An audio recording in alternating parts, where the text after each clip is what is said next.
Kapag tayo ay kumain ng baboy, ng karne, yung mga sustansya ng mga pagkain na yon ay nagiging parte ng ating katawan.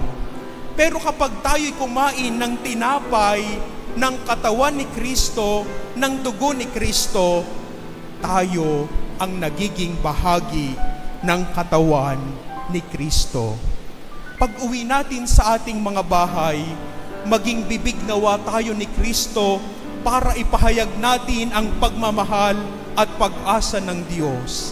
Maging kamay nawa tayo ni Kristo para abutin, hapusin ang mga taong nangangailangan ng pagdamay ng Panginoon.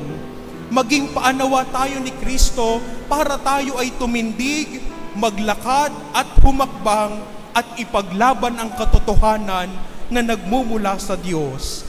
Maging puso nawa tayo ni Kristo para ang puso natin ay tumibok ng kagaya ng pagtibok ng puso ni Jesus na nagmamahal ng lubos.